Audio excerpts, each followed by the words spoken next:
Hey, what is up guys? Welcome back to the channel. So I apologize for not posting this week as me and my family actually ran into the virus and we weren't pretty much feeling 100%. Being said, I had a very irritating cough and a very sore throat to boot.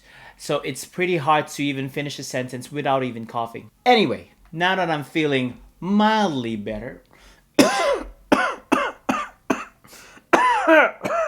now, if you're like me and you find that these new MacBook Pros out right now, plus the old 1-year-old M1 MacBook Air is out right now, but it's still high above your budget, and all you have is your 2014 MacBook Air, and you just wonder to yourself, can I probably edit on this thing? Well, yes, in a way.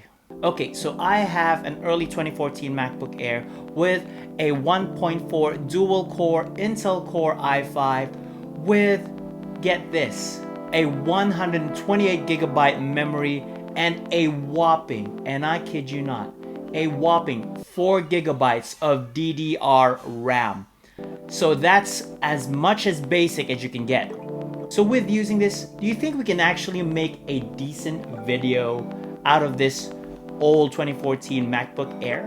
Oh, it's also good to let you know that I'm planning to transition my editing in from LumaFusion to Final Cut Pro by maybe using this, 2014 MacBook Air. But, time will tell. Hopefully I can get a new MacBook soon.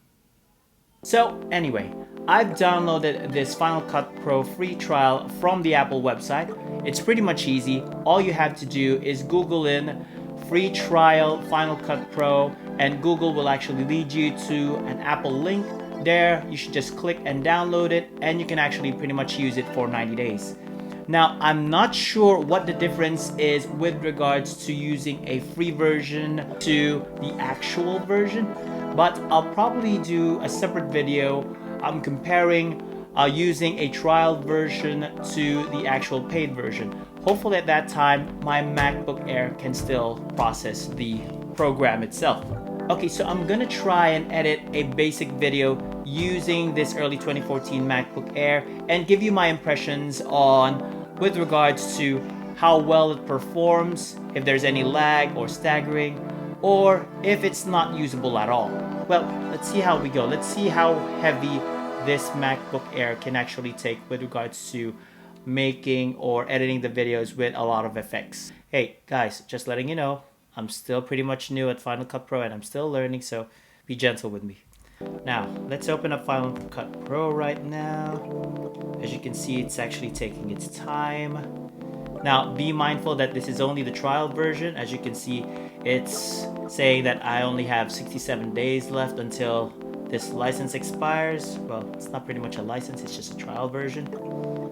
I'm not sure what the difference between this and the actual paid version is yet, but with the difference, I think it's more effects, more text effects, that sort of stuff. Let's try and start from the bare bones. Let's go with new library. Let's go with testing 2014 Mac Air. Let's go with that. Okay, and there you go. Okay, so let's start editing this using Final Cut Pro. So let's start with that. So the thing is, there's actually a way to not fill in all of your stored memory into the MacBook's memory, but it's into the external memory card. So I'm still researching that.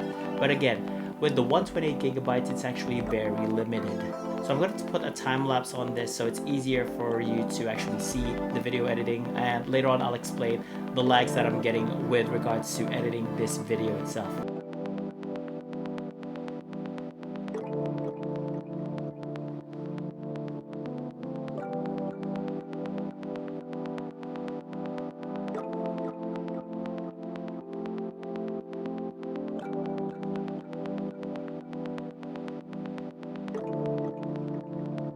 Now we're pretty much done with the cutting and editing of the video. All we have to do now is put some texts in it, and also color correct the video as well. Okay, so basically this is where we are right now. So I'm just going to show you one of the videos here. Alright, so I'm going to the color inspector. Again, this is my first time, so try not to judge. Okay, going to color wheels. So as you can see, I already have my waveforms here and my luminoscopes as well. Now let me just change that so I can see that fully. Now what I really love about Final Cut Pro is that it has its color wheels and also, more importantly, has its waveforms, which so I can know reducing or avoiding those overexposed shots. Again, we're just doing basic color correction here.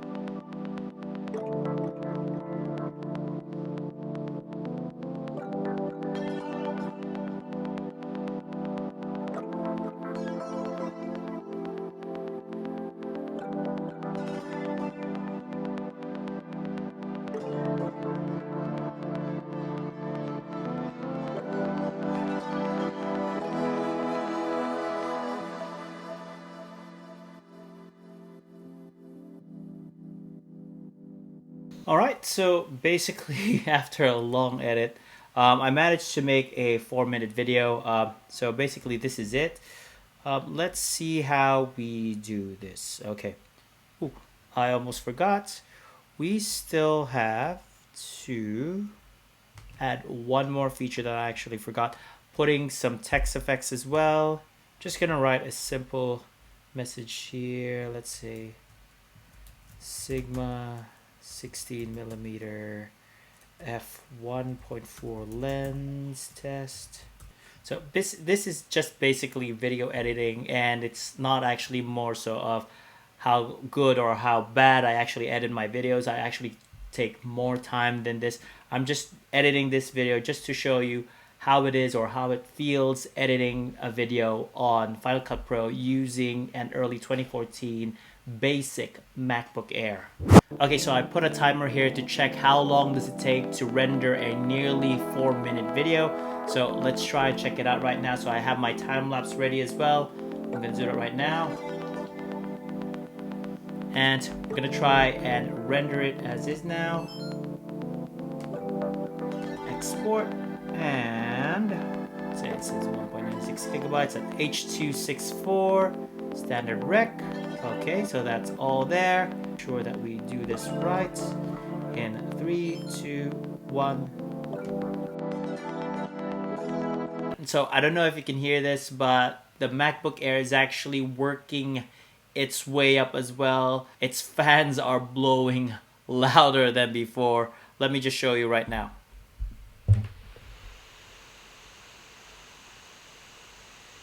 Hear that? Yeah, that loud. So it's putting a lot of effort to it as well. Right, so we're up 5% at 1 minute. Oh, 6% at 1 minute.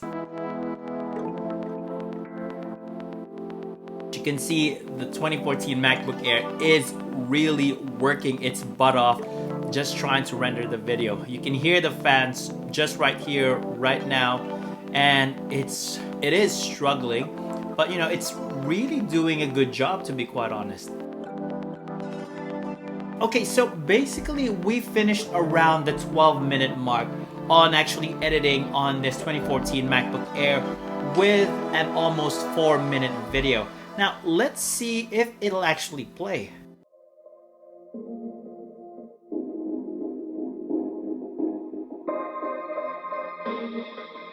So far it's playing really good. Yeah. It's rendered, which is not bad, which is good actually. It's smooth, the transition's smooth. The rendering is pretty good using Final Cut Pro. I'm actually loving how it's rendered, how my videos are actually pretty crisp. Yeah, and you know what? The Luma waveforms actually help out pretty much, as well as, you know, editing the colors, editing my shadows as well, so that I won't get much of that noise, and as well I won't get an overblown shot. So I'm really liking the Final Cut Pro. Problem is it still useful when you're using a 2014 MacBook Air? Yeah, I can see there's noise there. Again, this is just showing you how the video is when editing on a 2014 MacBook Air. It's not much how I edit my videos, although this one's just actually really rushed. I just compiled it and cut it, and then just to see how the MacBook Air performs. It's looking pretty good. It's playing very smoothly, I can say.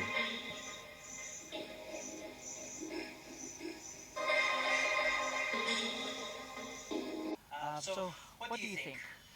Do you think the Sigma 16mm still is the best lens for your Canon mirrorless camera? Well, I think so too. Nothing beats a not bad, not bad. Looking really good. Besides, Sigma I meant the guy. Two more other lenses on its Trinity lenses, which you can actually. I got that transition wrong. Hit that like button, subscribe, and also hit that. Yeah, I got that transition wrong. Until then, bell icon for any more future notifications. Until then, I'll see you all on the next vid.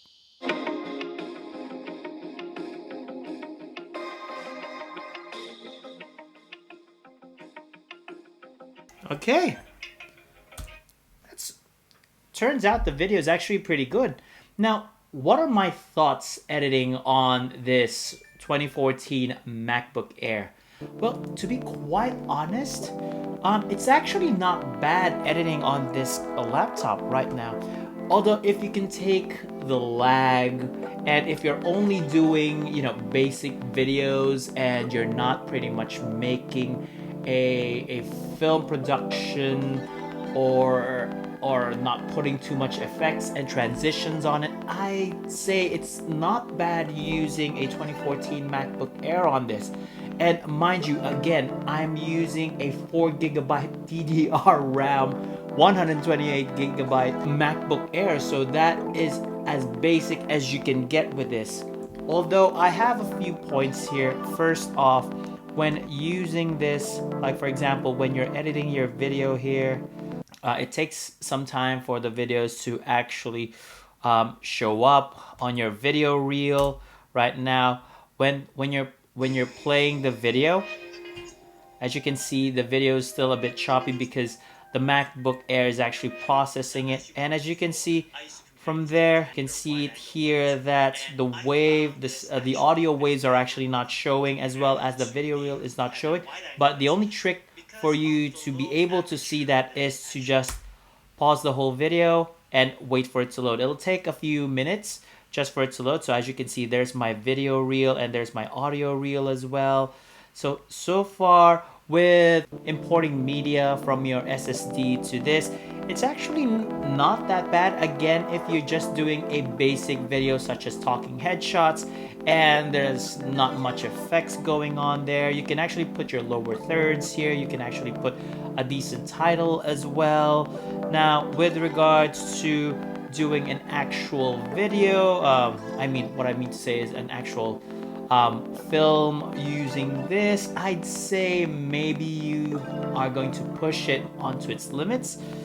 Again, like I said, this is just a basic video that I'm doing and it's looking pretty good. Like I said, if you have a 2014 MacBook Air there, it's actually pretty good to use this just for basic videos, or if ever you're just starting, it's actually pretty good. So would I still use this 2014 MacBook Air with Final Cut Pro? Why not? Basic videos actually work pretty well and I'm able to edit. So just see my other video right here. That one's actually done with Final Cut Pro. Now this video right here that I've just done is actually just a mashup. That video there is actually pretty good compared to what I just done. Anyway, so what do you think? Do you have a 2014 MacBook Air that you're itching to use or wondering to use for Final Cut Pro? Let me know down in the comments below. So until then, if you haven't used Final Cut Pro and you want to test it but are scared to use it on your 2014 MacBook Air, here's proof that you could actually use it. Anyways guys, thank you very much for tuning in. If you like this video, hit that like button, subscribe, and also hit that bell icon for any more future notifications. Until then, I'll see you all on the next vid.